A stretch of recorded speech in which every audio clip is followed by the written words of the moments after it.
doing? I'm all right. How you doing, man? I'm doing good. Happy 3 years. I was about to say, what's today's date? 24th? 3 years, right?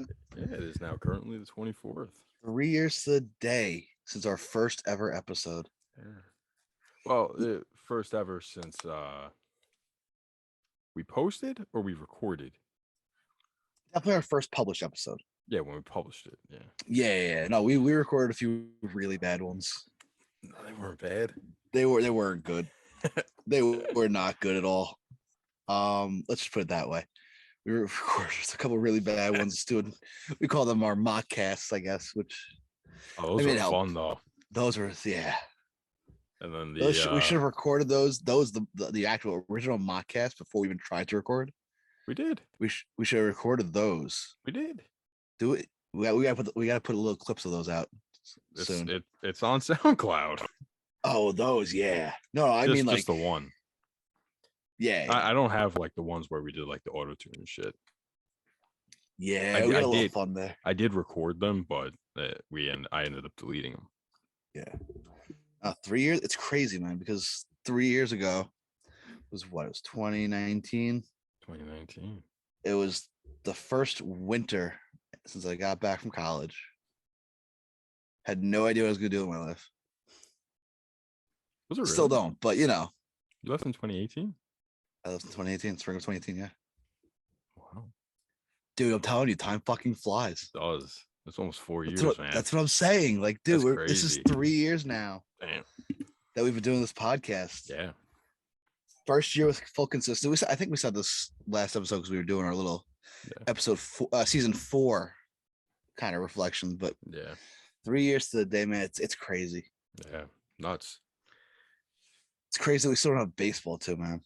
Like, 3 years we've had to do a pandemic, a lockout now. Like, we were like sick like every other fucking week in 2019. But we were never sick at the same time. No. It was always like, conflicting, opposite, and right. Or you were sick and I had work, or you were healthy and I had work and I wasn't even sick. It just There's a reason we brought on Macca and Hendon. Wish the boys could join us for 3 years, but timing did not work. No, we've had some good times. Mm-hmm. And you were on some sort of voodoo run all 2019 of getting shit right and predicting things. Oh yeah. You were on some sort of fucking this, but 3 years, man, it's crazy. Yeah, feels like it's been 3 years since we last saw baseball too. Yes, it does. This lockout's what? We're on day 50 now. Don't even 48. Don't ask me. I don't know. Too long. I can actually. When does the lockout start? The December 3rd. 2nd. Days since December 2nd. No, not 2001. 2021.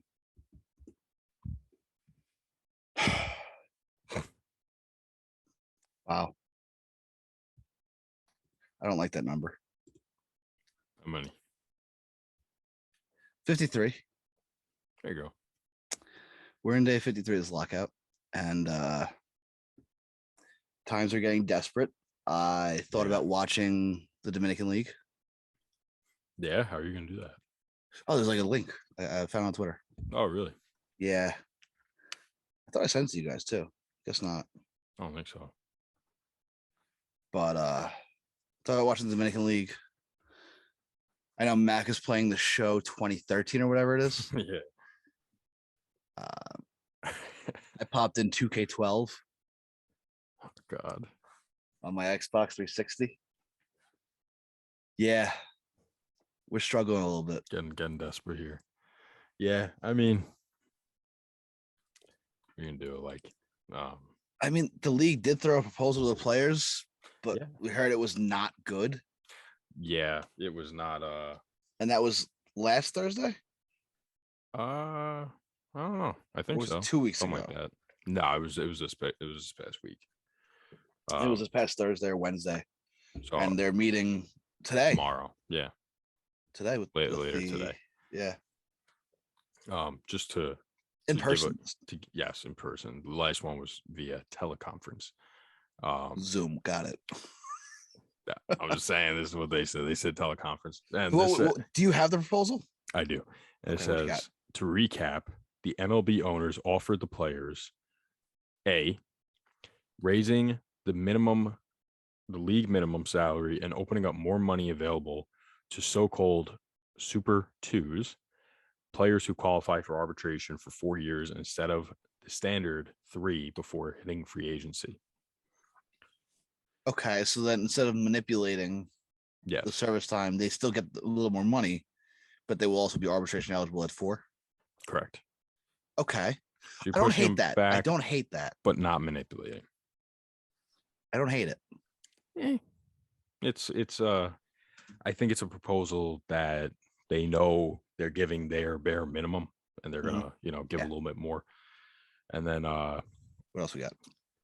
Number 2, extra draft picks for teams that don't manipulate service time for top prospects in order to gain an extra year of control in lieu of simply playing the best players on the big league roster at all times. That's so arbitrary, though.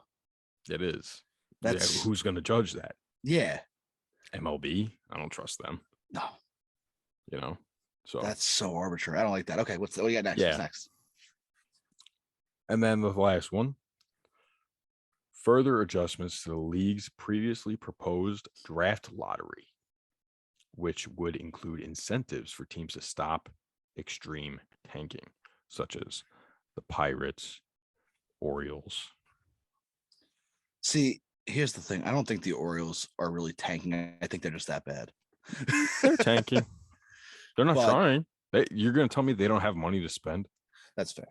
Of course they have money to spend. They fucking spent like however much they on the entire roster. They're spending less than fucking Max Scherzer and Trevor Bauer's contracts are. Right. That's ridiculous. Come on. There's a good handful of guys that are making the amount or more that the entire Orioles and Pirates teams are making. I think the Guardians are the other one that have 29 Guardians. Right. I thought they were a little bit higher. I thought they were like 30 something. I sent in the group chat, I think. Yeah, I thought they were 39. That's Twitter. The Guardians. But either way,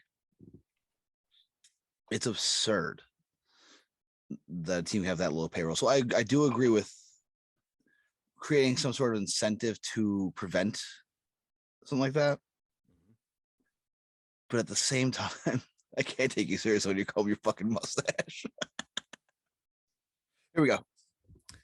It's Guardians at 29 million, Baltimore 29 million, Pittsburgh at 34 million, Miami at 55. No, that's a big Arizona 66. Okay. Seattle at 71, Oakland 71, Kansas City at 73. Okay, those are fine. Give it a 70 cutoff for this year, I would think. Well, I think the floor that's been floated around was 75 million. So those would be the teams that are under the floor. But I would say even 70 is fine just for the first. But either way, those are the teams that will be under that 75. Incrementally go up by 10. So it's I'd rather see a salary floor than a draft lottery. I think draft lotteries are beyond stupid. I'm good with both because you can still tank with a fucking salary floor. That's fair. Yeah, I think. Yeah. Unless it is a, like a 100 million. Right. Floor. Yeah, and at that point, you're just creating immovable contracts. Yeah.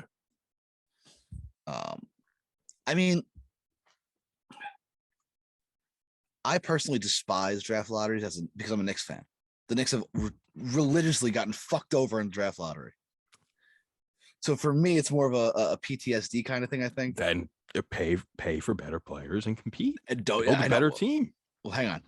Let's not talk about the Knicks. We're not talking about that with the Knicks, but I do agree with that. I'm just saying, in general, I there's a draft lottery. That's your incentive. You don't want to be down there. I mean, granted, you're guaranteed a top 3 or top 5, whatever it is. Right? Only in hockey is it you're guaranteed a certain pick. Like I thought you were guaranteed in basketball, no, because you just have a higher chance, higher probability. Yeah. You have a higher probability of what, top So three? of top one of the first pick. So I think That's it's the worst record gets a 25% chance. Second worst is like 22.5, stuff like that. Whereas in hockey, I think the bottom three get 25% chance at the number one pick. Okay. So you pretty much guarantee yourself nearly a top three pick, or the closest thing to a guarantee. Right. But either way, I want to know what the stipulations to that would be, to that draft lottery in Major League Baseball, because again, you see with the NBA, there's no guarantee. There's no, I guess, figuring, incentivizing the bottom three at all, which is good. But in hockey, there's that bottom three. You're going to get that the struggle is going to be rewarded, because it really is a struggle. I mean, and for a 162 game season to struggle through it like some of these teams have, like the fucking Orioles, the Pirates, the Marlins for a while, and the Tigers, like some of these teams have struggled. Yeah. And it's painful to watch. I mean, the Royals back in the 2000s, it's tough to watch. So to have some sort of incentive saying, hey, you're guaranteed a top three pick might not be bad. They even go top five. Top five. I would say top five, yeah. Because I mean, again, and we're drawing with the draft lottery, we draw from hockey, we draw from basketball. And I to take from hockey, the Rangers during the COVID bubble, they were in the bubble fighting for a playoff spot. They got bounced from the bubble and they ended up with the number one overall pick. They had like a 6% chance at it, if that. There's still ways to completely fuck over the system to where if the Phillies were to miss the playoffs by 2 games, they could still get a number one overall pick. Right. Now it's easier to kind of say, okay, it's fine. At least, and this is my opinion. And cut me off, please, if you think I'm at all far off. I'll let you go, and I'll give my opinion after. Because in baseball, you don't see these picks until a couple years down the road. So it's not necessarily the worst thing, but I don't like the draft lottery as a whole. That's just kind of how I feel about it. You know what I mean? Okay. I don't like the concept of it. Does that make a difference, though? What do you mean? What's really the difference there? Whether they're going to be coming up, now or in a few years. There is no difference, but I mean, well, that's not true. Obviously, in these other sports, these number one overall picks are dynamic play, game changers, whatever, who can make an impact right away. In baseball, we don't have that, the system to where they go from the draft to the big league roster. They don't make the impact right away, which is improbable. Yeah. No, who's the last one to do it? Mike Leake, right? Or Crochet. Brandon Finnegan. Crochet was the last one, but yeah, Mike Leake. Again, your only possibility of doing that really is if you're a pitcher. Pitchers could be majorly ready from the draft. Correct. A guy like Will Bednar in San Francisco could be a guy like that. Sure. Like hitters, they have to grow into their frame still, those position players. So, and they're also adjusting from college and high school level speeds to Aroldis Chapman chucking 102 up and in, Aroldis Chapman, interesting pick. Just first guy came to mind. You got Macca on your mind. That's why. Yeah, Mac is living rent free right now. But regardless, I'm not the biggest fan of the draft lottery, but in this instance, to where these guys don't make an impact right away, and we've seen a lot of number one overall picks draft bust. Mark Appel, Mickey Moniak. I mean, Mickey Moniak's still a little too early to tell, but he's a bust. Yeah, Joey Bart, number 2, isn't looking too promising, but obviously he still has a full, God knows how many years in front of him at just 24. Yeah, he's a bust. Again, these guys don't always make an impact right away. It's possible that they could become something, but yeah, I agree with that. But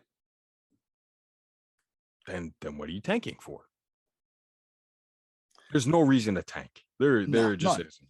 I agree with that. You can't give me a valid reason as to why a team should tank. I don't think there is one. There's not. No. Nope. So do you agree with the draft lottery? I guess circumstantially. Okay. With the stipulations such as like the NHL, it's 25%, 25. Yeah. Yeah. Yeah. Okay. I don't care, honestly. I think it's kind of crazy in baseball to tank for draft picks. Yeah. You know, you don't know what you're getting really until, you know, there's the few like surefire ones, obviously, Bryce Harper, Correa, Correa, Buxton, you know, those, you know, game changers. Yeah. Yeah. Those handful of guys, but you know, Strasburg and out of the ones that we just named, Strasburg and Harper are the only two that came up quickly. You know, Bryce Harper was up within 2 years. Well, Correa was up within 2.5, right? Correa was drafted at 17, came up at 21. So no. So no. Like Buxton dealt with a lot of injuries. Yeah. They were both drafted out of high school. It's not typical that you get 19-year-old players. Right. And Strasburg was a college arm, so he's more major league ready, as we said before. Yeah. So no, it's you know what, it is interesting. You're not always going to get that surefire guy. Like Jack Leiter is a surefire guy. Yeah. You know, he'll be up in 2 years. You know, I could see a reason why a team would tank for him. Yeah. Right. Kumar Rocker, a surefire guy before the medicals. Yeah. So I mean, I just don't see that. I don't see it. I don't see the reasoning why you do it. Honestly. So those were the three big proponents of the proposal. Now, obviously, we're not even touching on DH in the NL. We're not talking about. They kind of said like in their first meeting that was like they're not even going to talk about that because that's going to be an automatic game. All right, basically. But they're not talking about the core issues of minor leaguers, better pay for minor leaguers. It's the owners want shorter. Whoa. But minor leaguers aren't in the Players Association, so that wouldn't be part of that. Right, but I think the Players Association is trying to fight for minor leaguers to get better pay. Got you. So that way they're more either well rested, better equipped to handle that next step. That makes sense. Which is it's a more of a a little wage kind of thing with that. Yeah, I don't know if I would consider that on the Players Associations, because wouldn't the owners care more about that? Care more about their investment? You would think, but they also are trying to make bottom line. I agree, but you never know. You might get a random guy who, you know, you help out. And I mean, the housing, I think, was enough for what they're doing right now. And they could incrementally do things over the years, but yeah. So the three main issues here from the Sports Illustrated article that are when and how players should get paid. So service time, et cetera, and stuff like that. Spending limits in relation to the salary cap, which I think is ceiling, salary floor, and luxury tax kind of stuff. Yes, yeah. Competitive balance, I'd say, and rule changes is the other big one. Rule changes, like what? Let's see. Let's click on this link and see what they say.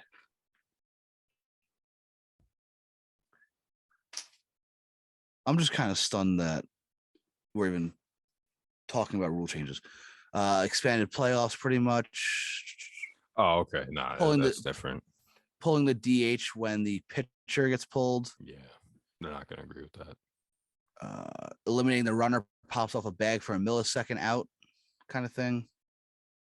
Oh, okay. So basically holding the tag is irrelevant.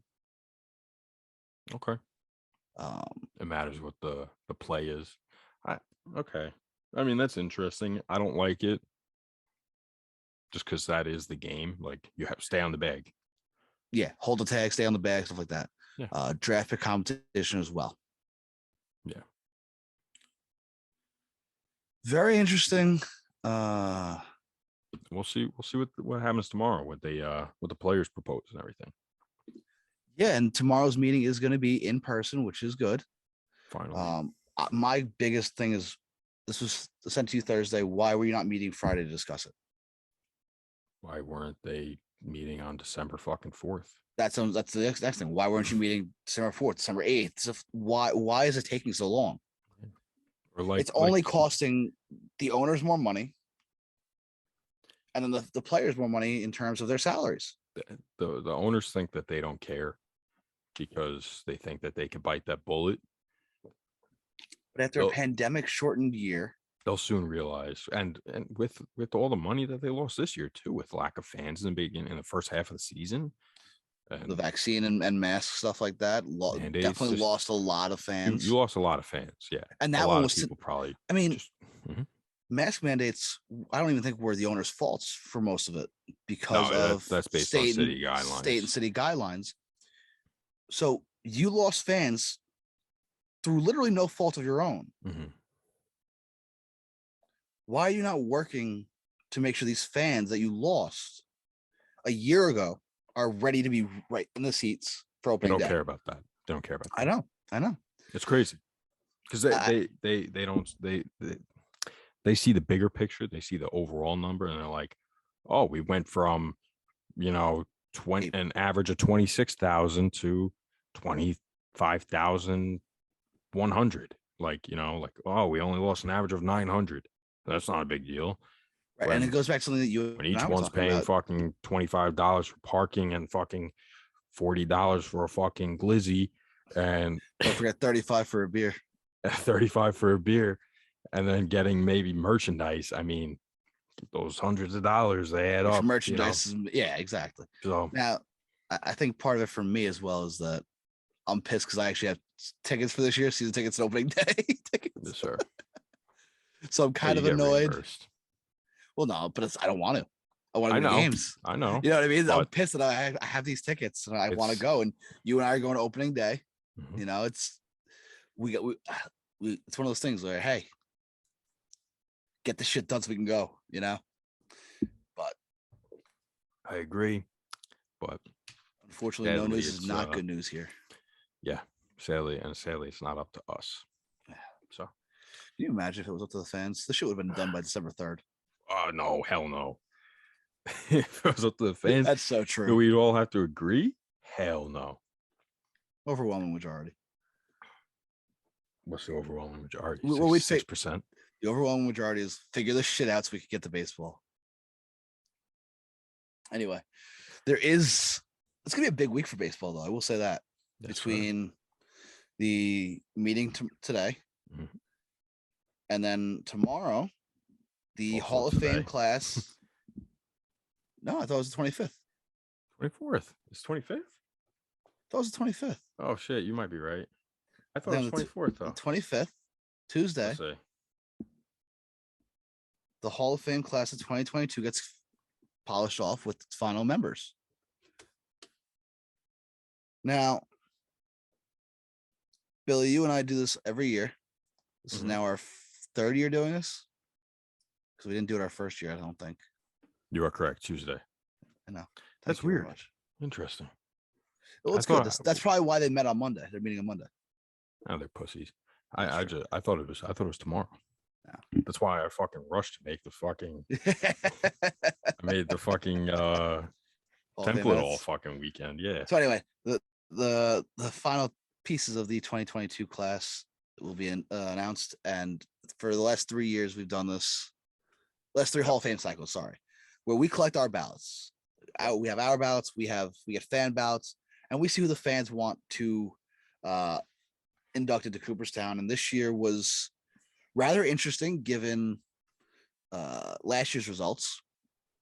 Last year, I believe we had 3 guys get voted in. Right. Clements, Bonds, and I don't remember. Who's the third guy? It's all the way back on the Instagram. I should have screenshotted it when I thought about it. I have no clue. But I think we had 3 guys. Clemens and Bonds were getting in. This year, however, we collected, I think, 29 ballots, including ours, was the total. Yep. Which I hopefully next year we can get to 45, which was our record 2 years ago. And obviously 75% is the cutoff. 5% stay on the ballot. We had some interesting results, didn't we? Say that again. Some guys getting a vote that we didn't think would ever even sniff a vote in 𝒂𝒂𝒅𝒆 𝑑𝒓𝒐𝒅𝒂𝒔𝒕, really, just him, honestly. Yeah. Yeah, no, really just him, honestly. Yeah. Yeah, pretty much. But I want to thank everyone who did submit a ballot to us, especially those of you who have submitted a ballot to us each of the past couple of years. I appreciate it. I know Billy does as well, but it really is something that we work hard to try to get the pulse of the fans, I think, is what it really is, comes down to, and see where fans stand. So this year we had 2 inductees from the fans. Yes. It was for the second year in a row, Barry Bonds was going to get inducted. And the second one is David Ortiz getting enough votes from the fans. What was his percentage? Honestly,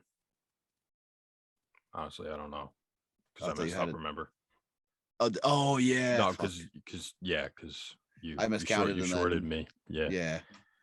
So on here it's 76 from the fans, but it's add 1. Extra. So I mean, I could do the math if you would like. I mean, don't hurt yourself. Oh no, last year it was just two guys getting inducted. 88%. 88. Okay. 88%. So we need more ballots, people. Just jump from 76 to 88. Who got inducted on our ballot last year? Last year was Clements and Bonds. That's right. That's it. Schilling came in at 60%. That's right. And yeah, it was And if we're going by last year's fan ballot, we should have included AJ Burnett and Nick Swisher on this year's ballot. They both got enough votes last year to stay on the ballot. Yeah. Well, we know who the Nick Swisher votes were. Macca and his alter ego, Chris. Yeah. Yeah. That being said, this year was an interesting one. So those 2 guys got the vote. I know Bonds was not unanimous. No one was. I don't think we've had a unanimous one. I think we had a guy that just short of Jeter too. We had 2 votes without Jeter his year, right? Don't remember. We had like 2 ballots. I don't even know if we did a post for that, but no, we didn't. I don't think we did. So I don't know, but so I don't know. Do you want to reveal? Probably. Should we reveal Macca and Mike's ballots this year? Sure. Do you want me to pull them up? Do you have them? I do. So let's see what we got. Oh yeah, I can't. Motherfucker. Why can't I can't minimize my screen. I forgot about that. Didn't even know that. Oh yeah, I don't have yours made, obviously. That's all right. Oh, I can verbalize it. I mean, I know, I'm just saying. Yeah. So I submitted my ballot to you late. I know that. Here's Macca. Macca going with Bonds, Clemens, Todd Helton, Andrew Jones, Jeff Kent, Joe Nathan, A-Rod, Roland, Teixeira, and Wagner. Yes, sir. Not a bad ballot. Good ballot. Do you have any problems with this ballot, Max? I have one slight issue. What? And it comes in the form of Alex Rodriguez. Okay. I will say it right now on the podcast. I will not be voting for Alex Rodriguez as long as he's on the ballot. Will not. Why not? I think he disgraced the game of baseball. And a guy who does something like that doesn't deserve to be in the Hall of Fame. Mm-hmm. Well, because he got suspended.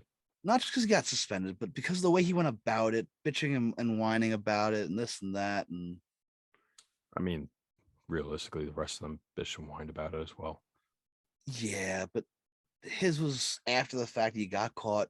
Get over it. Like, this was the initial one was what, 04, 05? The initial purge. Like the mission report. The mission report was 04, right? Or 05? I think it was 06 or 07, but don't quote me.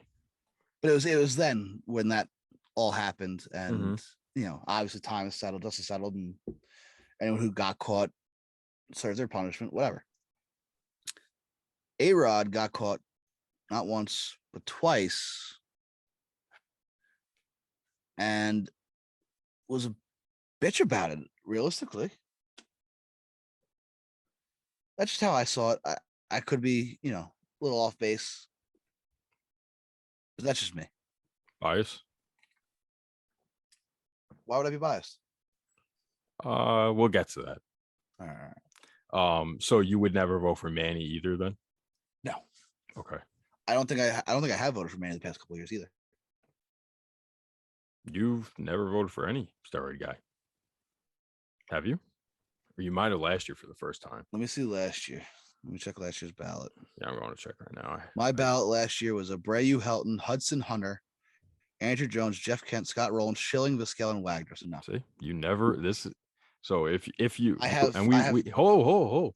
So if you did, and when you reveal your ballot, this will be the first year that you voted for a steroid guy if you have voted. And we will get to that. Do not comment on it. Do you have any other problems with Macca's ballot before we get to Mike's? No, because now again, I won't vote for Clements. I haven't voted for Clements, but I have no issue with people voting for him. I don't. I just think he's a piece of shit. Okay. It's that simple. I just don't like the guy. I like Macca's ballot. I like it a lot. It's not a bad ballot. I like the addition of Joe Nathan and Mark Teixeira. I think those guys definitely deserve another year on the ballot. Joe Nathan, incredibly underrated. Yeah, he's one of the best closers of all time. Yeah, he should be. And Teixeira, relievers should be more appreciated. They have roles. I think we're seeing that now with guys like Josh Hader, though, too. I think we're seeing a higher appreciation for relievers. I guess. We'll see. I like how time goes. The Teixeira vote too. Yeah, I like Teixeira a lot. Yeah, he very underrated vote right there. He was a guy I was considering putting on my ballot as well. And on our ballot, he only got. Yeah, what did he get in the fan vote here? 1. Was it Macca's vote? No, I don't know who it was. Oh, okay. We did add names this year to ballots. Oh, it was Adam. Let's go. Adam. Yeah, we added names to this year's ballots. There are no anonymous ballots this year, except for the one kid whose name I don't know. Yeah, well, I mean, and we're not just gonna like call him out or anything. No. We'll name the ballots if it's a good ballot, really, or if there's a vote there that we liked. Yeah, good vote. Yeah. But I do like the Joe Nathan pick. I like the Mark Teixeira pick. All right, you ready to go to Mike's? Let's go to Mike's. What do we got? Right, let's go to Mike's. We got Mike's. Can you just go back real quick? And again, same spot, everything. Yep. I thought it was hilarious. I was doing this for like hours. Dude, yeah, that's what I'm saying. Like, that's kind of fucked up at first too, and I'm not realizing that was the ballot. So Mike's got the same ballot: Bonds, Clemens, Helton, Jones, Kent. He's got Poppy though, David Ortiz. He's got A-Rod, Rowland, Curt Schilling, and Billy Wagner. By the way, actually, I do have all of our ballots right here on my phone from last year. So yes, I have it up too. We'll go back to Macca's in a second.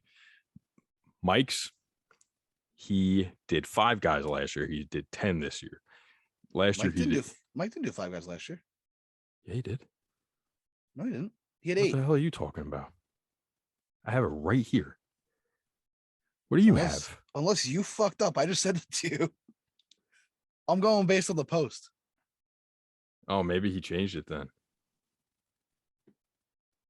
Let's see. I'm just going by what we posted. Okay, so I have. Hold on. No. In my photos, I have his original. I have his original ballot that he. That he gave us originally back in. It was in November of 2020. So plenty of time to. Yeah. To change his ballot. Okay, so we'll go by what we posted then. Yeah, what we posted. Thanks for sending it. So his ballot that we posted was really the same guys he voted for this year. With obviously the 2 first year guys in Ortiz and Rodriguez.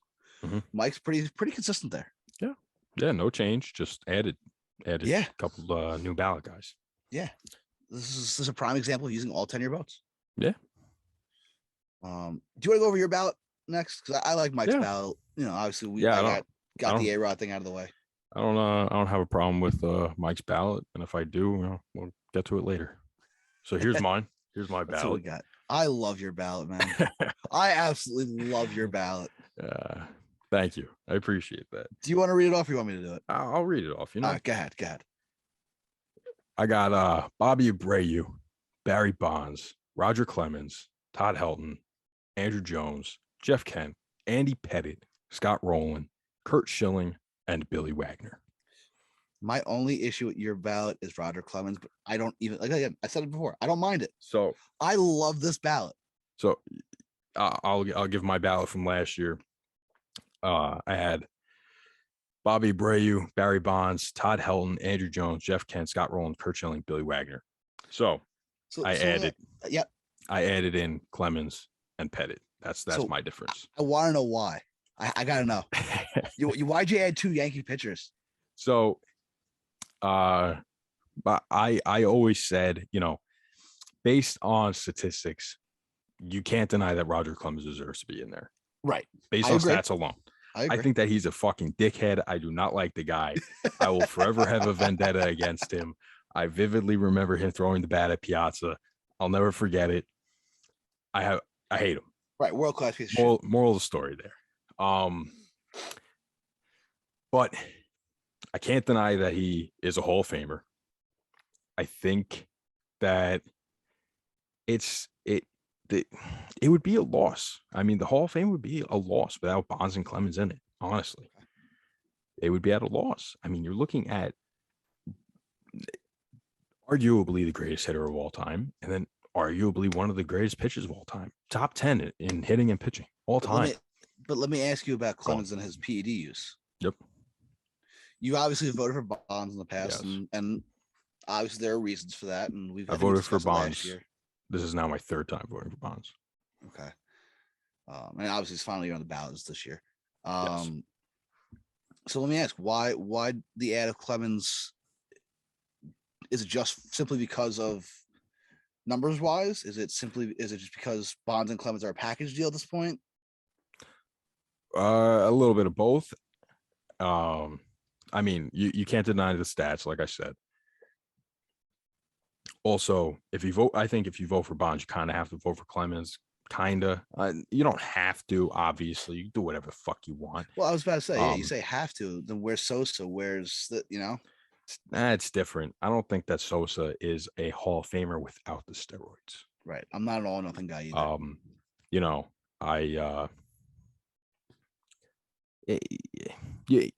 I don't think anybody's necessarily packaged. I think it's circumstantial. Okay.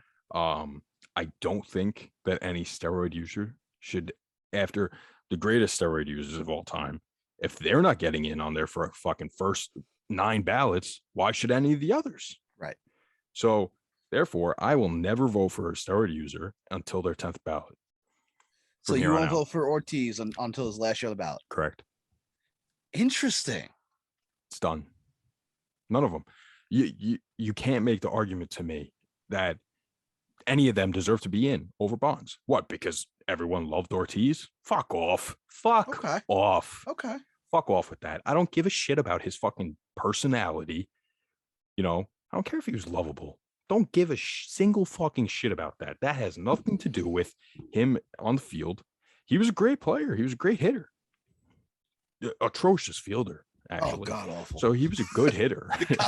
He's actually one of the worst defensive first basemen of all time, by the way. Fuck it. Put him in the Hall of Fame for that. So give me the best, give me the worst. So we play family but feud, he's also a DH, Ortiz, right? Mm-hmm. And he's not even the best DH of all time. Edgar Martinez, man.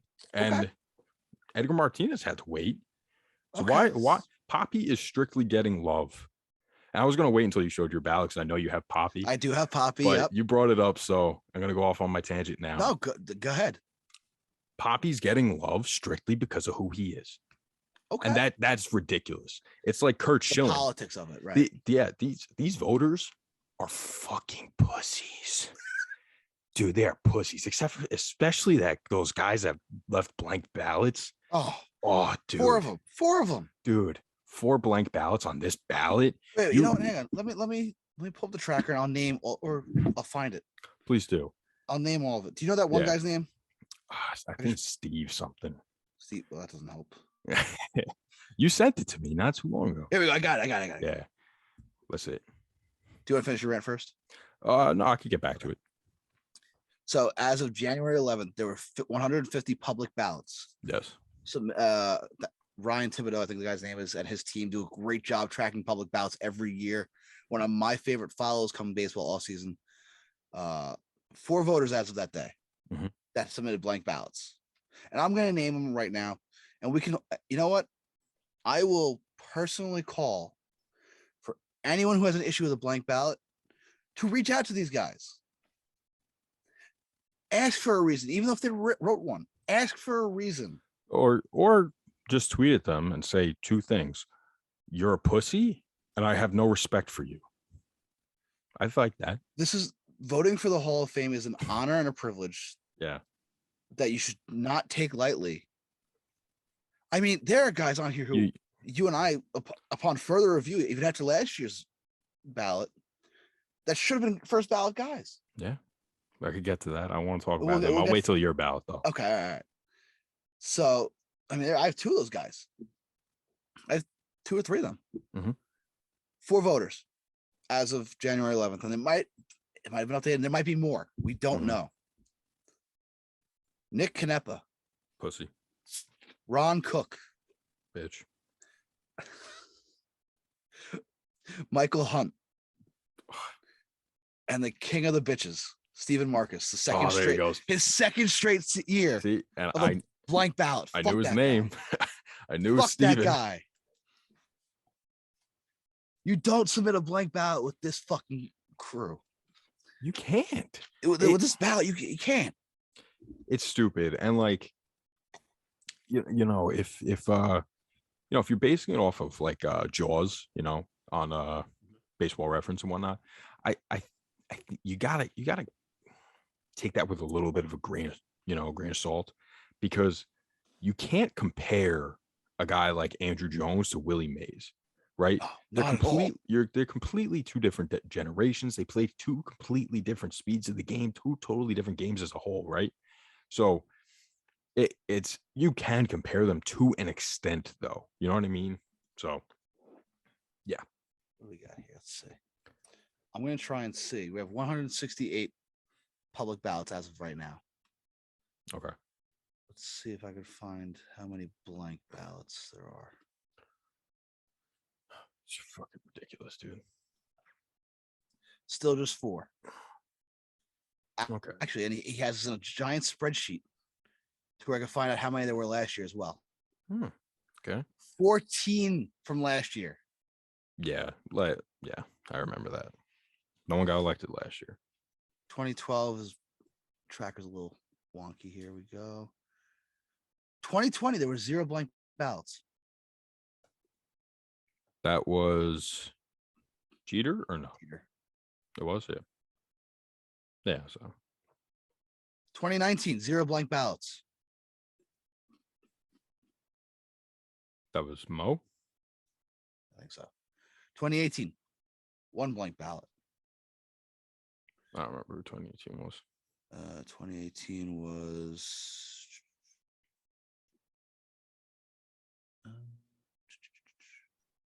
Jim Thome. Right. Well, Chipper, yeah. So yeah.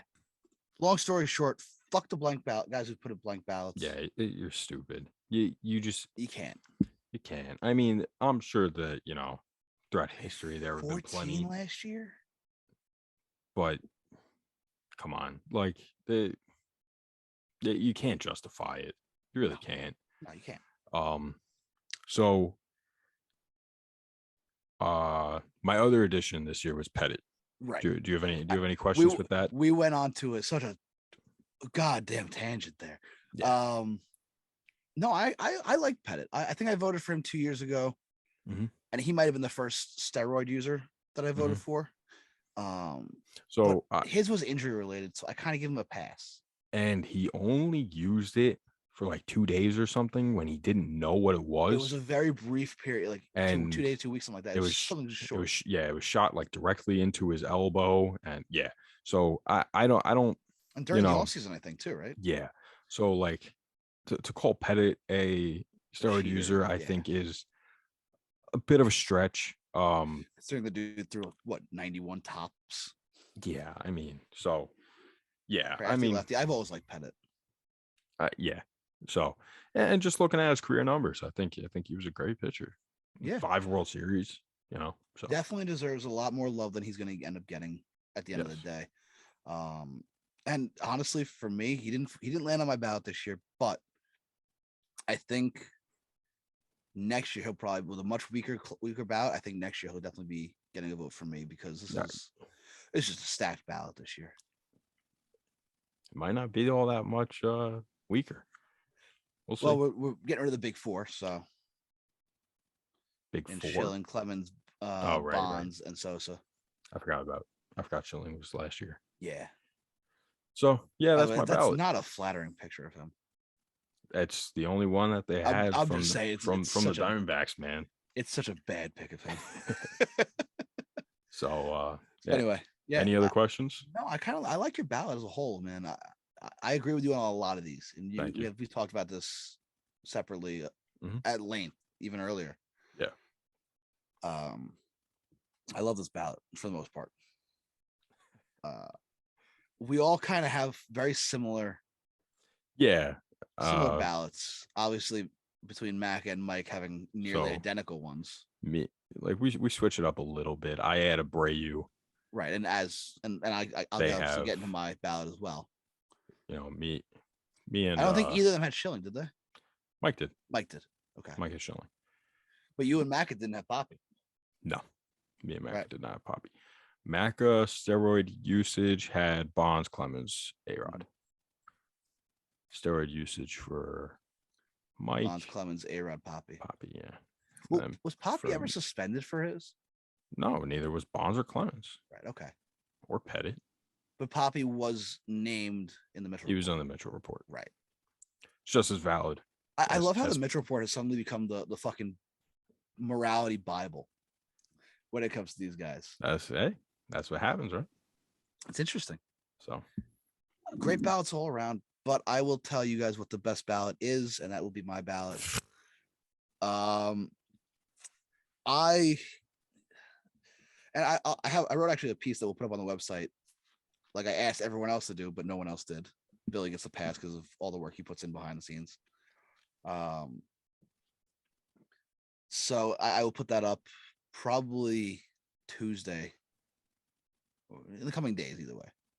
It'll go up on the website. You can check it out. I wrote kind of my ballot and why I chose these guys, and I'm going to try and add a little more writing to take a pitch. All right. My ballot is as follows. All right. Actually, I'm going to go the way I wrote it too. I'm going to go reverse order. Got to give love to Billy Wagner. Always going to get a vote from me. Curt Schilling, Scott Rowland, David Ortiz, Jeff Kent, Andrew Jones, Torrey Hunter, Todd Helton, Barry Bonds, and Bobby Abreu. Solid. I do have a little different ballot from everyone because of my, disdain for certain players. Right. But for the first time, I voted for, I guess, a legitimately accused steroid user. And I guess this year was two. I doubled up in Ortiz and Bonds. Yeah. And I don't know. You have my ballot from last year. Yeah. Last year I had Bobby Abreu, Todd. That was a good one. Bobby Abreu, Todd Helton, Tim Hudson, Torrey Hunter, Andrew Jones, Jeff Kent, Scott Rowland, Curt Schilling, Omar Vizquel, and Billy Wagner. Yeah, don't come for me for that Vazquel vote. That was before we knew what we knew. It's happens. Yeah, that's my ballot. There you go. That's exactly what I sent to you today. Literally, we get a little 2 hours ago. You left the hair on it. Oh, oops. Thanks for pointing that one out. You're welcome. Could have just been a pen mark, but no, you gotta call it out there. Attaboy. This is the photo editing we get and take a picture here. What the hell, man? Oh, I can move it. There we go. There we go. All right, anyway. Come so on. This is my ballot. It looks fine. Fuck it, I don't care. It looks like the Pout Bond box. Yeah. Have you noticed that every year Yes, there's always that one box? I wonder why. I would love to know why. But so yes, this is my ballot this year. And I love it. It's the best ballot. It's like that TikTok sound, this is your ballot.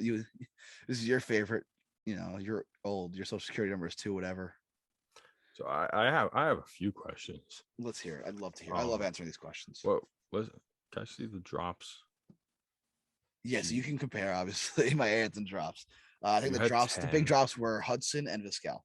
Hudson, Vazquel. I think those were my 2 drops. Yeah, that's it. Mm-hmm. And then you added. I added Bonds, and Ortiz on his first year. And Ortiz. Okay. What you got? Why did you vote for Barry Bonds for the first time this year? You've made an argument over the past couple of years. For the past 3 years. And it's finally gotten to the point where, you know what, you're right. Also the fact that obviously he didn't use steroids as a Pirate, and he was on a Hall of Fame trajectory as a Pirate. He did not use steroids until 1998. Right. So obviously he's on a Hall of Fame trajectory at that point. And if you really want to dive into the numbers, let me pull it back up. I was doing my little writing, and you can read all about this, by the way, people, when my ballot explanation drops. No, I don't want that. My computer's being retarded. All right. So you say since in 98, right? Yes. So from 86 to 97, he had 374 home runs, more than a couple guys I voted for. Stole 417 bases, more than most guys I voted for. Hit 288, higher than a couple guys I voted for. An OPS plus of 162, higher than a lot of the guys I voted for. These are the numbers I kind of looked at were the core numbers as well as a little bit of the advanced metrics. Right. 260 intentional fucking walks. Yeah. I mean, come on. Obviously, now I'm done fighting the fight. We're at a point where I think Bonds is going to get in this year, and there's no point in fighting it. He also never failed a drug test, never was punished. So for me, it was a little more of a, I guess, you know what, this is how it's going to be, and these are the real facts of it. So at the end of the day, Bonds was on a Hall of Fame track, right? And those numbers in 11 years, good God, like, what the fuck are we doing keeping him out? That's half his career. It's half his career. Yeah, 11 years. He's played 22 years. Exactly. So for me, I think it's just that simple fact. Oops. And I got a couple more, and we'll slide over next to Torrey Hunter. Actually, go on. By the way, Bonds won 3 MVPs in that span. Yes. Next we're gonna go to Roger Clemens. Why not Roger Clemens? I said it before. I don't like Clemens. I also think that's fine. I also think that the PEDs did actually have an effect with him. I don't know when he started. There's no real concrete proof because he has been so adamantly against the best estimate is somewhere in the range of 97 to 99. So around the same as Bonds. who both started their careers around the same time as well. Right. I don't know. Clemens was very much a hit or miss to me. I did think about it though. I did. Mm-hmm. I just couldn't give myself, see myself voting for Roger Clemens. There are also other guys I felt were more deserving. Okay. To either stay on the ballot or get a vote. All right. Torrey Hunter. I love Torrey Hunter, man. He was just electric. You want to talk about a guy who, in all reality, was one of the most well-rounded players of his generation. Okay. Guy stole 200 bases, drove in almost 1,400 runs on. Shit, man. He was on some bad teams too. Hit over 350 home runs, 353 actually. 9 Gold Gloves. For me, he's very similar to Andruw Jones. Oh, okay. Little less power, but I think he's to me he's very similar to Andruw Jones. There's a couple stats where I think that they're nearly identical. Jones, and I guess I'll read it right from what I wrote because it really is kind of. Let me pull it up here. There's that, and where is it? I had it. Hang on a second. All right, no problem. Here it is. Yep. So for Jones, he's one of 6 players in MLB history with 10 Gold Gloves and 350 home runs. Torrey Hunter misses that by 1 Gold Glove award, which in all reality has been seen as arbitrary lately, given some of these defenders who've gotten Gold Gloves. But regardless, the other 5 in that group were all voted into the Hall of Fame on their first year of eligibility. Now, this goes into the whole thing that I mentioned earlier, where the blank ballots with guys who should have been voted in the first year, and I believe that with Andruw Jones. Torrey Hunter's a Gold Glove shy of that, joining that elite club, and right. I think just that fact alone gives Torrey Hunter a vote for me because of how elite that club is and how good he was for such a long period of time. Okay. He wasn't going to overpower you with anything. He was a consistent guy. All right. As for Andruw Jones, though, just to add into that, he has the highest defensive WAR for any center fielder ever. Yep. Right. Do you remember what number it was? Did you see this, or you just knew that? No, you mentioned it to me recently too. I didn't, because I just found out yesterday. Really? I could have sworn you told me this. It must have been someone else. I don't know the number. What was the number? I think 24-8. I think. Actually, I screenshotted it so I could tell you. That's absurd. It is. Let me just add that to my 24-4. So that's my article real quick. The next best is another center fielder, Paul Blair. I don't know when the fuck he's from. He's 18-8. Right? Yeah. So what was it? 24-8? 24-4. So Jones is almost a full 6 wins above replacement better than the next best outfielder. The next best outfielder. Now, can you tell me who according to Defensive WAR, the greatest defensive left fielder is of all time? It's a little quiz. Greatest defensive left fielder. Is it Cespi? No.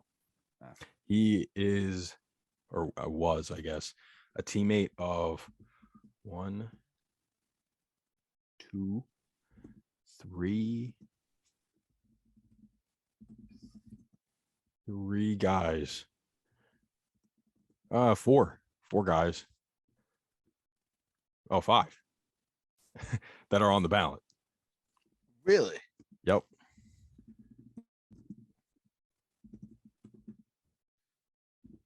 Any guess?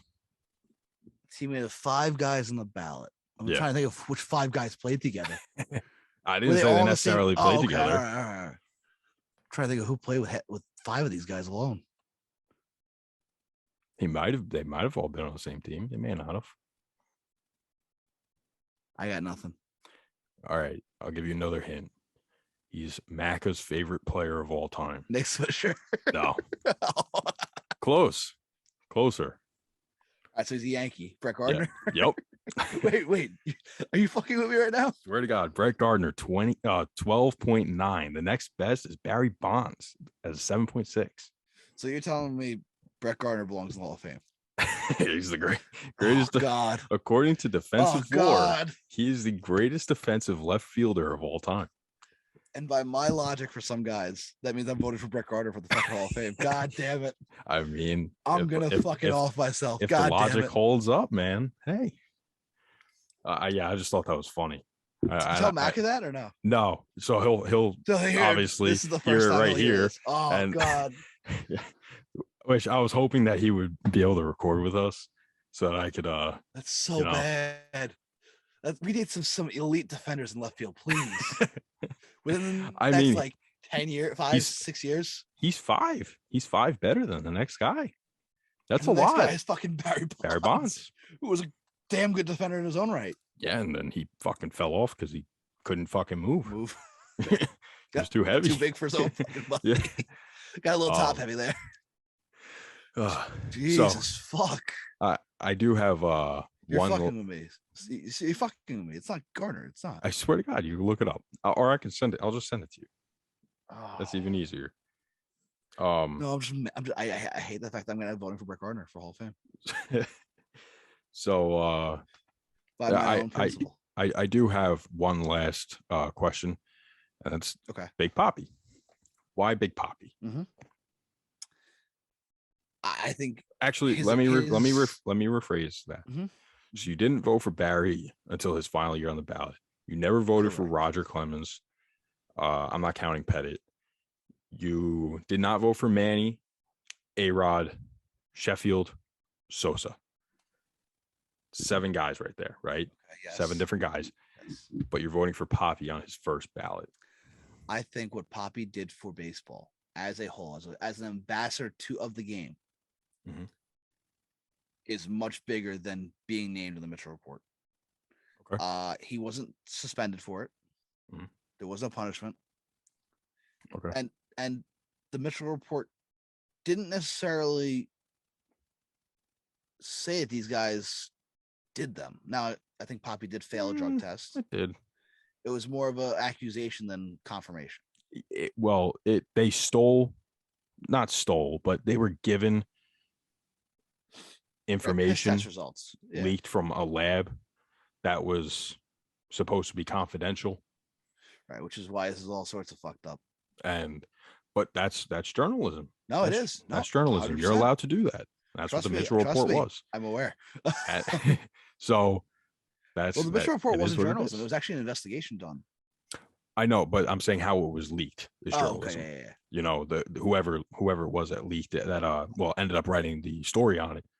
I remember I was in middle school at the time, I believe. I think I was in 7th grade, and my dad picked me up from school, and he was like, "Did you hear about the Mitchell Report?" I'm like, "What the fuck is it?" No, I didn't hear about it. What's that? Where was in school? What the fuck you mean? What the fuck, Dad? He's he turns on I think it was WFAN, and they're talking about it, and then he's telling me about it, and I was like, damn, like that's crazy. Yeah, it was like the biggest thing. I did not think that, like, time. And he's like telling me all the players, and I was just like, damn, that's like so disappointing to hear.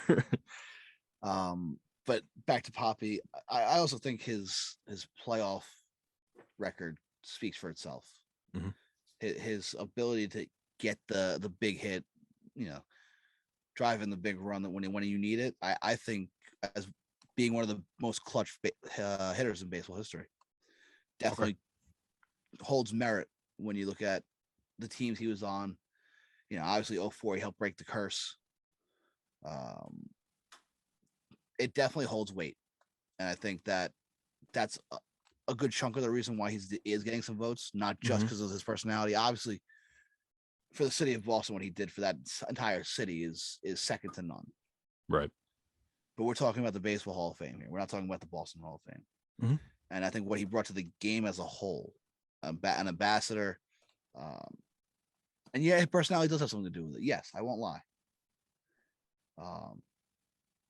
But the clutch factor alone is second to none. Yeah, I see what you're saying, but I don't think you can make the argument that alone pushes him into the Hall of Fame. No, it's not. Because then, then you're making cases for Daniel Murphy and fucking Kike Hernandez. Stop that. You're not. That's a fucking stretch and a half. You're gonna tell me that they weren't more clutch in the playoffs than Big Papi? Of course they were. They were better. Kike had one good year. One good year. It probably Papi had years and years of playoff consistency. Years and years of playoff consistency. It was needed. I don't know about that. Anyway, clutch factor, sure. Yes. But go on. I think for what he brought to the game as a whole, the defining moments. Okay. That he provided. Well, like helping break the curse. Helping break the curse, Then what about Manny? 2013 rallying the city, obviously again, not just a Boston thing, but that's Boston. That has nothing to do with baseball. No, but what they rallied around baseball and they won a World Series that year. What about 04 and 07 with Manny? You could argue that he was the bigger player for those seasons. Manny got busted for roids, and in 04 you could argue it was Damon. I'm saying throughout the entire season. I wouldn't say Damon was the MVP of that team. But I mean, shit, Schilling could have had Schilling there. Pedro, 04 they had that team was loaded. Yeah, it was loaded, but you cannot tell me that overall throughout 2004 that David Ortiz was better than Manny Ramirez. At the end of the day, what it comes down to is that clutch factor. Listen, the guy hit 500 home runs. Whether he was doing steroids the entire time or not makes no difference to me because he wasn't. He would have failed a piss test at some point. A-Rod didn't fail one for years. They went to the same clinic. They were named on the same report from the same place. And A-Rod didn't get caught for years until he was double dosing. Then Papi was smarter than A-Rod. What can I tell you? I'm just saying, he's named on the report. I think it's just as valid. But Bonds was named on the report. So yeah. You voted for Bonds the last 3 years? Yes. Bonds is a completely different case. You're talking about Papi, who, let me pull up his stats again. I'm looking at him right now. His pre and post, you looking at the one that I sent, that I made? No. Ah. All right, so I don't think you sent it to me, actually. I did. Didn't I? I didn't? That's weird. Maybe. All right, so pre-steroids, he had a total of 58 home runs. He had an OPS plus of 108. You're talking about his Twins career? Pretty much, yeah. Okay. This is pre-steroids. Accusation steroids, the best knowledge of when he started steroids, which is his first year on the Red Sox, right? Okay. So, and don't get me wrong, you look at it, he did hit 43 doubles. I'm sorry, that's an average. He hit 108 doubles, right? Compared to his 58 home runs. And guys who typically do end up hitting for power, they do hit doubles prior, right? They end up learning to, get the ball over the fence a little bit better and whatnot. Whatever. That's fine. Don't forget how much bigger the Metrodome was, too. I mean, that was a huge ballpark. Then Fenway for a lefty. Unless it's right down the line. Unless it's Pesky's pole. The Metrodome was like 335 down the line. Down the line. Yeah, think about the fucking gaps. Fenway goes, Pesky pole goes like this. Fenway's all sorts of fucked up. Yeah, that's what I'm saying. Right field is huge in Fenway, and then fucking anywhere for a lefty besides pulling it down the line is huge. either way, it still speaks speaks volumes. He still was able to hit the ball over. Who knows? It could have been listen, now obviously he wasn't named in this report, and there's no denying that. Yeah. But it could have been a coaching adjustment. You don't know. There's so much that we don't know as fans. It could have been the day in and day out. Because think about it, he switched organizations. Organizational philosophies are a thing. You know, it's a totally different.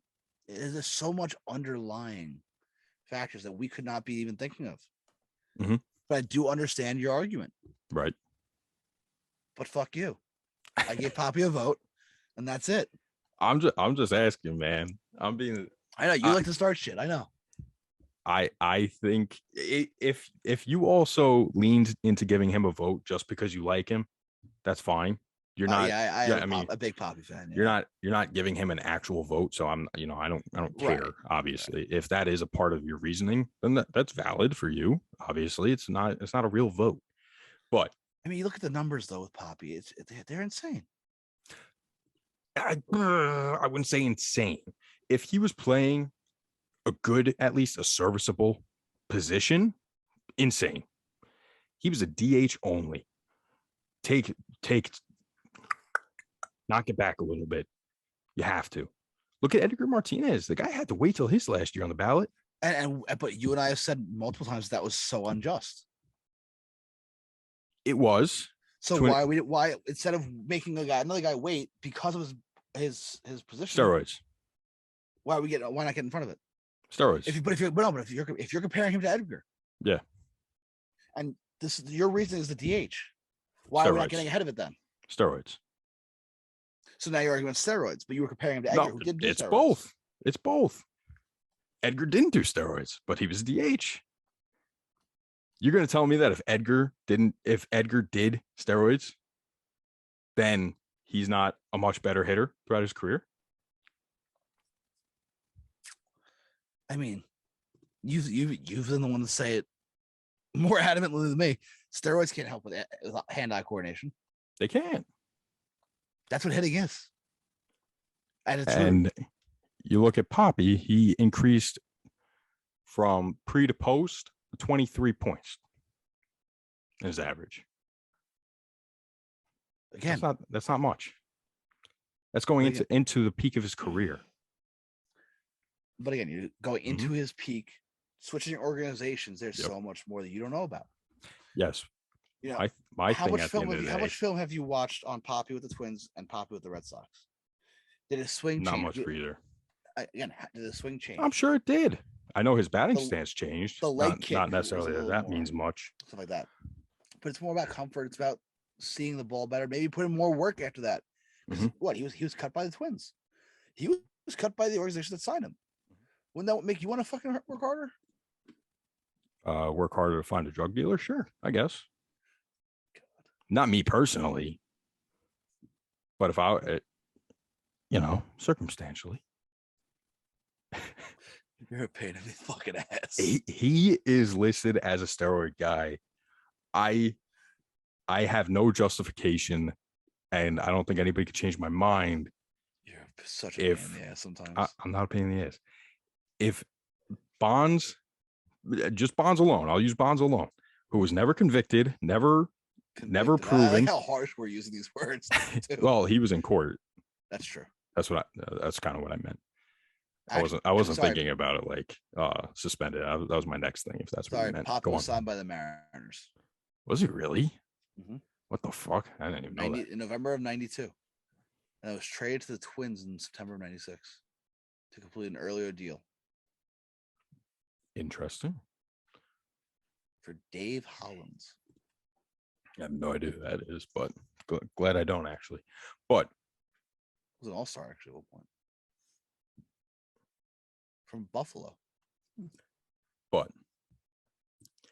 if you're taking Barry Bonds and comparing him to David Ortiz, guys who have similar situations with the steroids, and Bonds doesn't get voted in through 10 years, who also played left field, second best defensive WAR in left field in history, by the way. And he doesn't get voted in. That is, and then Poppy does on his first year. I don't like it. It doesn't sit right with me. We're also talking about a change over the past 10 years, a change in the voters, a change in so much that goes into this process. Okay. We're now seeing more leniency in terms of steroid guys the last 4 or 5 years. We're seeing a lot more of. There's no steroid guys in the Hall of Fame. No, but we're seeing them get votes. More, but my thing is that based on the tracker, Ortiz is set to go into the Hall of Fame and be the only one. That's ridiculous, in my opinion. That's ridiculous. How isn't Bonds going as an only one? Yes, I agree. I understand. I don't agree, but I understand where you're coming from. How is he going in over Barry Bonds? No, like I said, I understand. I personally, I will lose all the respect for every single voter. I will lose, in my opinion, the Hall of Fame will lose legitimacy. Interesting. If he gets in on his first ballot, or just if it's just him? If it's just him. Okay. I mean, Andrew Jones deserves to be there. 100%. And again, Andrew Jones is another guy that we talk about as blank ballots. Well, fuck him. And the fact that he wasn't even the number one Jones on his team. The greatest defensive outfielder of all time. I mean, the list goes on with Jones that it's like, how the fuck you are INBRED if you didn't vote him. But I think it is a severe injustice to the Hall of Fame if David Ortiz gets in and Barry Bonds doesn't. Severe. You know what, Billy? You know what? I want you to write about it. Put it in writing that it's a severe injustice. Let them see it in writing. It's a severe injustice. Throw it up on the website. By the way, check out the website, www.𝒑𝒓𝒂𝒅𝒊𝒏.com, 𝒑𝒓𝒂𝒅𝒊𝒏.com. While I'm doing a little promo here, let's check out On the Power Play. Great hockey podcast. Love listening to the boys chirp each other sometimes and chirp hockey, talk hockey, chirp, whatever. From the tips, Brian and Rick do a fantastic job. I love listening to them. They have the 2-man scramble at the end. I'll always throw a question on their Instagram, at them on their Instagram story every Monday. So make sure you check them out. I actually learn a lot from them because they do a little segment. Nice glasses, love it. Thank you. Now I got glasses on. I changed my vote. I'm voting for Poppy. No, I'm just kidding. But from the tips, they do a great job. They do a segment, national holidays, so like days of the week, whatever it is. Mm-hmm. And that's how I learned that this past Wednesday was National DJ Day. Yes, I saw that actually. So finally get my holiday. One of the 3 holidays I get this year between Radio Day, Podcast Day, and DJ Day. Let's go. All right. But we do have International Podcast Day. It is a thing. Yes, it is. The boys do a great job from the tips. Check them out. Weather's going to get warmer soon. They're going to be out on the course doing some great content. I talked to Brian recently. Very excited for what they're going to be doing. Don't ask about the cut. Just don't do it. Tri-State Sports Beat is still on hold. Nick is just grinding away, doing great things he's got going on. So yeah, check it all out. Buy some merch online. We should be having a new drop coming soon. If you want to hack, get a hat. I'm trying to think what else we got to run through. Get a backpack. Oh, what? Get a backpack. Oh yeah, the fire backpacks. Yeah, those are sick. But while you're, if you need a little something else, don't forget soap is on soap. Stop being so goddamn smelly. There it is. Look at this shit. Look at this shit. Look at this shit. It's beautiful. Stop being so goddamn smelly, people. I mean, I know it's the winter and we're all kind of trying to stay warm, but if you start sweating and you smell, I'm not gonna want to be warm near you. Get yourself some soap.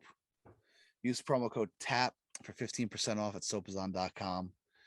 Go get it. Run up the fucking sales numbers for them. Great company. Great handmade soap. Yeah. I love it. I still use it. I have to order more, actually. Did I miss anything? No, that was it. Oh, okay. Very well done. All right, so back to Poppy being undeserving. No, I would vote Poppy. I would. In year 10. Year 10. Okay. Yep. He doesn't deserve a. Now let me ask you this though: if he gets in with Bonds, does that change your opinion?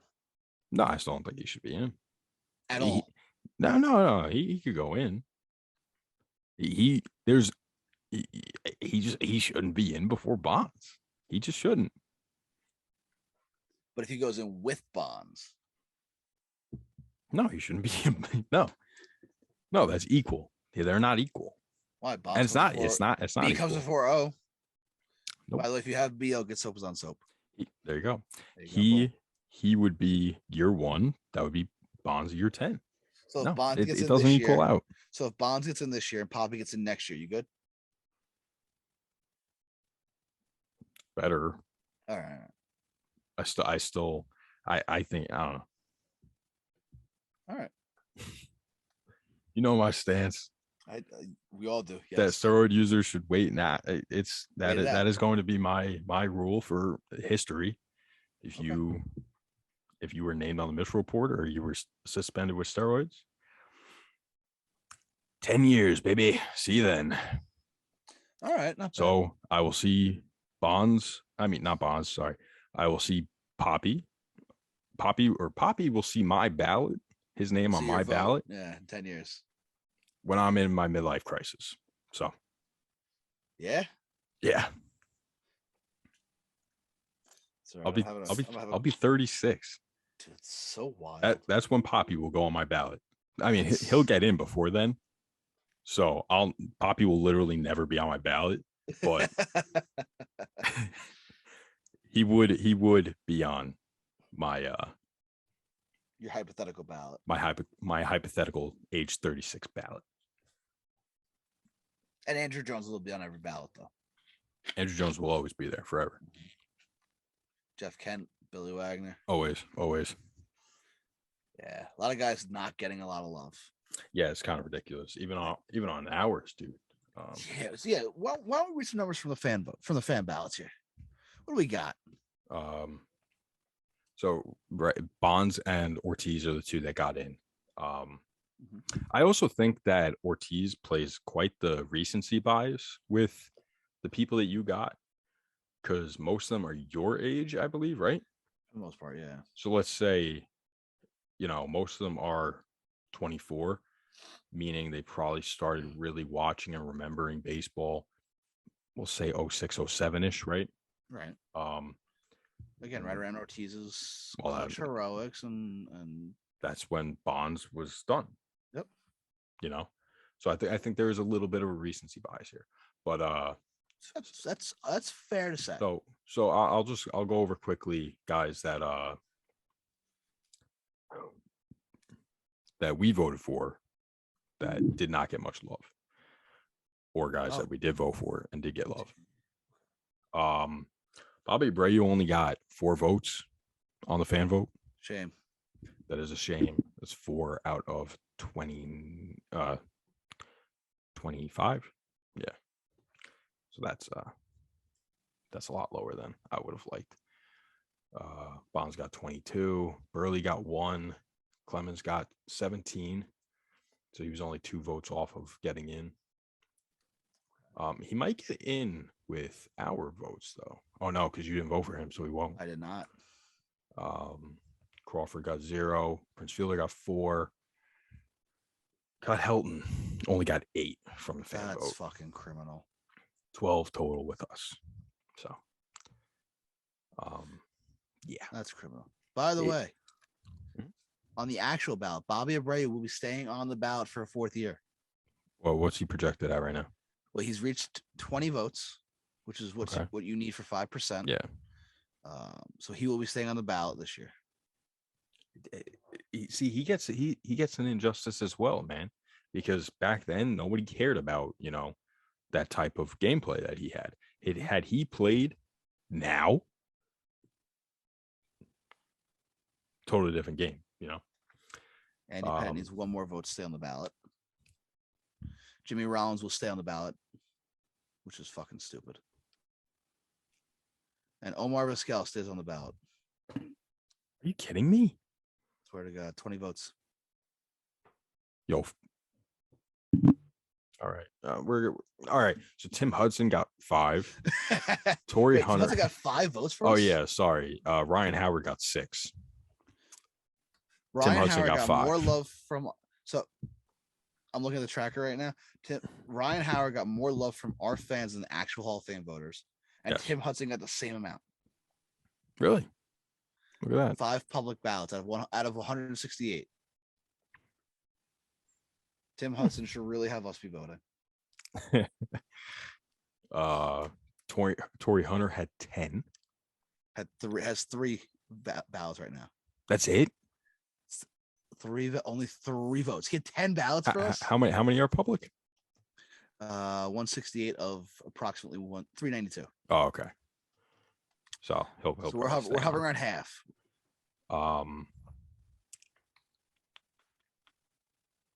Yeah, Torrey Hunter had 10. Jones only had 13. Not a big fan of that. Jeff Kent. I see, and this is another guy where I think recency bias matters. Where it hurts him. Yeah. And he only had 5. He only had 5 votes. He only has 56 votes. I don't get it. I think it's a little bit ridiculous. This is his year on the ballot.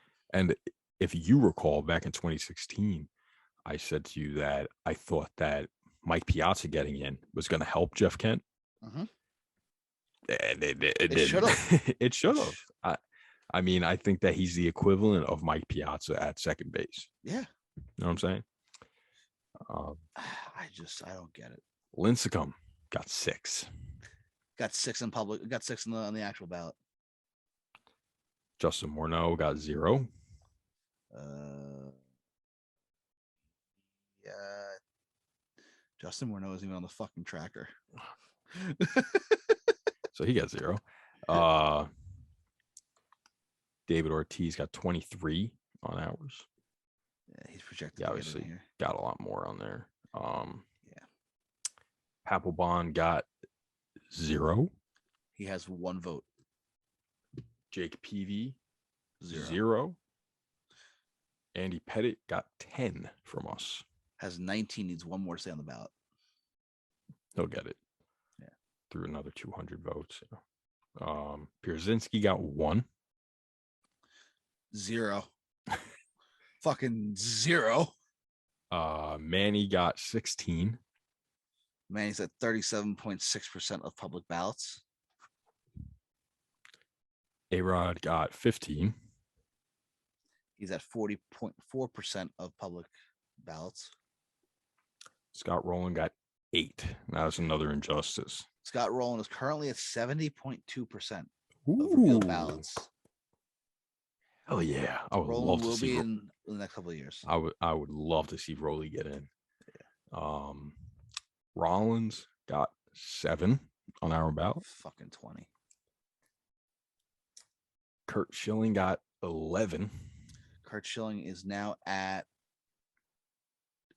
108 and 60%. He needs another 168 votes to hit 75%. Yeah, it's not really plausible, but A-Rod is not going to be getting in this year based on public ballots, by the way. He's eliminated. He only has 72. A-Rod has 72 ballots. Mm-hmm. Gotcha. Sheffield has 9. Still has a shot, by the way, at the Hall of Fame. He's another 211 votes. real low shot. He's at 46% right now. That's pretty solid. Yeah. Eighth year on the ballot. He'll never get in, though. It's going to drop, but yeah. Sosa had 14. Sosa will not be getting in. How many do you have? Or what percentage? 25.3. Mark Teixeira 1. Same as the real ballots, which is criminal. 𝒂𝒅𝒊 4. 20. And Wagner 13. Wagner needs another 207 votes to be inducted this year. He's in his 7th year on the ballot. He is in his 6th. Fuck. He is trending up at 48.9% right now. Another one that's ridiculous, man. Last year he finished at 46.4. Like, let me ask something. And then I guess this could be like, the end to our Hall of Fame chat because we've been going on and on. Yeah. Please. Guys like Wagner, guys like let's see, Pettit, guys like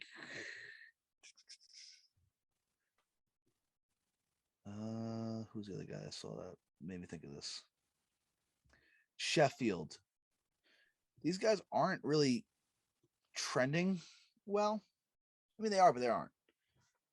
40% last year for Sheffield. Like, these guys are deep in their tenure on the ballot. And they're like hanging around. It seems like there's no real shot. At what point do you just shoot the horse in the foot and just like, we're done. Just get him off the ballot. Right. or put him in. Like, this middle ground is fucking annoying. Yeah.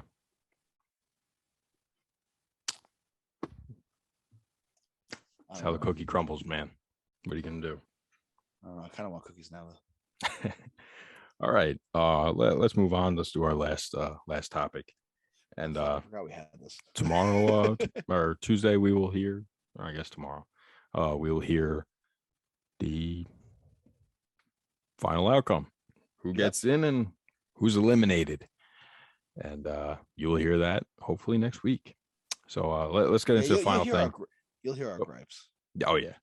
I'm sure you will hear mine. It's seeming like you will hear mine. Seems like Billy will be not very happy. And let's get into the top 10s. We're going to start with catchers. So I have Macca's list if you want me to do that first. Did you no? Mike didn't give me one. I believe. Okay. I'm assuming he was busy yesterday when I asked for it because he was at the Islanders game. Yes. So, I could read off Macca's and I could go through mine to give you some time. All right. So Macca at number 10, Omar Narvaez. At number 9, Tyler Stevenson. At number 8, Jacob Stallings. At number 7, Max Dassey, our fantasy catcher. Yeah, for a couple of them on months. List. Yeah. Tyler Stevenson really he ended up being mainly. Yeah. At number 6, Sean Murphy. At number 5, Salvador Perez. At number 4, Wilson Contreras. At number 3, Will Smith of the Dodgers. Fresh Prince. That had to be explicitly stated what team he's from. There's like 5 Will Smiths. Yeah. At number 2, Yasmani Grandal. And then at number 1, he has JT Realmuto. Did you make your list? ESPN deport this. What you got? What's your list looking like? Yeah, you didn't finish yet? No. I was just doing a little checkup. All right. My list. At number 10, Max Dassey. I feel like there's a little hate towards the name Max there. No, just based on he didn't play. Right. I mean, he's barely played over the past few years. Yeah. At number 9, Wilson Contreras. Number 8, Jacob Stallings. Number 7, Tyler Stevenson. Number 6, Mike Zunino. Number 5, Sean Murphy. Number 4, Salvi Perez. Number 3, JT Realmuto. Number 2, Will Smith. And number 1, Yasmani Grandal. Not bad. Yeah, you like my list? I don't hate it. Don't hate it. I weighted this year a lot heavier than normal. I could tell with Zunino. Yeah. And Zunino's been one of the best defensive catchers as well. Oh, so that adds his case quite a bit. Oh, yeah. All righty. At number 10, I have Max Dassey. Really write it down as I go here. Oh, 9, I have Zunino. Sorry. 8, I have Stallings. 7, I have Stevenson.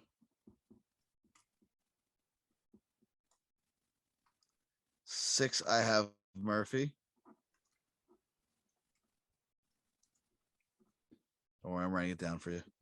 I'm trying to make it neat. Don't worry. I'm typing it in. Oh, are you? Yeah. 5, I have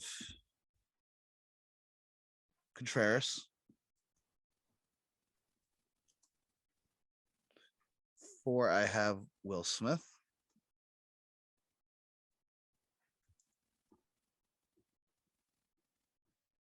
3, I have Salvi.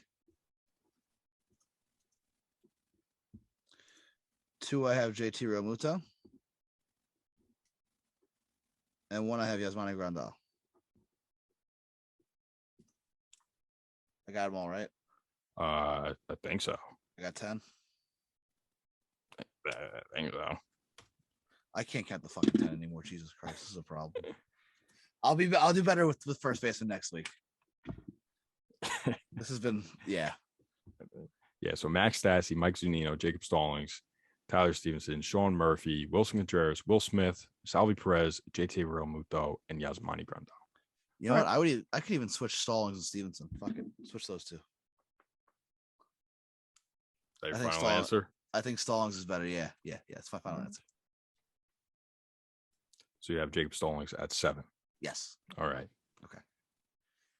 All right. Yeah, I mean, he's fucking elite, dude. And he had I mean, I went the fuck off on making sure that I know that we had good content, and you didn't even fucking use it. Listen, that upsets me, man. Nuts deep in playoff football, along with fucking work and everything. I've been all over the place. I haven't even thought about baseball. It's truly an out of sight, out of mind kind of thing with me. Jacob Stallings had 21 defensive runs saved this year. That's absurd. That is by far the most. That's absurd. Realmuto had 0. Grandal had -1. Will Smith had 5. Salvi had -5. Zunino had 7. Sean Murphy had 10. He's in second place. Max Dassey also had 10. And Molina had 8. And that's it. The rest of them were shit. As much as I love baseball, and I love baseball, my mind since baseball ended has been solely on football. And got a nice little fantasy football trophy here. So you have a nameplate? Not yet. I ordered it. Coming in soon. So you get to keep this one forever or no? No, this one I get for the year. Oh, okay. And then I drop it off at well, I'll probably keep it next year too. I might go back to back. You never know. We better fucking win fantasy baseball this year. Oh, dude, if we get one more trophy, if you could win fucking fantasy football, I don't know what you're doing. Help us out with baseball more, man. Well, okay. I did the research, so we have. We're ready. We're ready for this year. We have the numbers of the past 3 seasons for it's like 100 guys or something more. Yeah, no, we're ready. Way more. What am I talking about? It's like 200. So yeah. I got a little trophy there. I was a little focused on football recently and trying to survive life. And it's, all right. It's very shit shows. Well, you could make up for it with first base. All right. I'll be ready for that one. I'm good. I'm ready to pack this up. You know what? There wasn't a lot to talk about. We always find stuff to talk about. How about Edgardo Alfonso getting hired as a manager somewhere finally? Did he? Yep, Atlantic League, Staten Island. Oh, I made that in. Let's go. Oh, he was the manager. He was the manager for the Ducks, Cyclones, and the Ducks. No, yes, he Wally was. Backman. Edgardo Alfonso too. I don't think Fonzie was a Ducks. No, manager. He just played. I don't think so. Yeah, he did. He did something. I don't with think the he Ducks. was a Duck. Yes, he did. I don't think so. I could be wrong, but I don't think so. Oh, my dad met Doc Gooden too. Yes. Yeah, I told you that one. Yeah, not much has happened baseball wise. Yeah, I know. Kind of getting annoyed of it. Like, I want to get back into baseball. It's boring. Whether it's playing or whatever. It's been 3 years of us doing this, and we've had a pandemic and a fucking lockout. Like, when do we do? If not, do it for you. If you're not gonna do it for yourself, do it for us podcasters who have been enduring this bullshit for the past few years. Say that again, man. Anyway. Yeah, so in 2007 he played for the Ducks, and then he played with them again in 2008. Interesting. I didn't know that. That's wild. And then anyway. Yeah, he played with them. He played with them a few times. Just put it that way. I remember he played with them. Fuck you. I was right. So when are you gonna play with them? What? When are you gonna play for them? Fuck that. Want me to have a fucking stroke on the field? Jeez. You and I are now at the point where it's like we're like, just fuck it. Go viral for having a stroke on the field? No thanks. Not me. Anyway, not gonna be me. This has been Take a Pitch, season 4, episode 2. 3 years to the day of our first episode. If you really want to torture yourself, go back and listen to that first episode. If you want, hit me up. I'll give you the SoundCloud link. You hear us in auto tune. That shit was bad, dude. That's too funny. But you think it's bad? I think it's hilarious. Oh, I mean, well, it's bad in a funny way. And the content was actually pretty good, especially like, first time I literally was ever on a mic. Yeah, I mean, I always hate my voice, but do want to thank everybody for all their support over the last 3 years. Literally, this podcast is nothing without people who watch it. Like, we got 0 views. I doubt we'd still be doing this. Obviously, Billy has become a goddamn podcast superstar in the last 3 years. Thank you. Among other skills he's learned for the podcast. My edit, my graphics game has. I was thinking about that, dude. God. Like when we looked at the Hall of Fame, the post from last year compared to this year, look at that, dude. That's a year. It's different. Oh yeah, that's a year. That's insane. Crazy. 3 years is wild, and you know what? Hang on. Here's to another 3 more, if not more than that. Cheers. To another. Well, I need to be around till we need to do this till at least I'm 36, so I can put Poppy on my ballot. You know what? Fuck it. Let's do it. Let's do it. Thanks for listening. Check us out on socials. Love you. At Take a Pitch everywhere you can find us. Love you. Bring up the views on YouTube. If you didn't watch on YouTube, watch it. If you didn't listen only, do audio only. Go ahead, just run it up. Love you. You know what? Fucking love y'all. Oh fuck. You did it too? Yeah, fuck it. Oh shit. All right. Then lot of love. Ready? Love today. Ready? 3, 2, 1. Peace.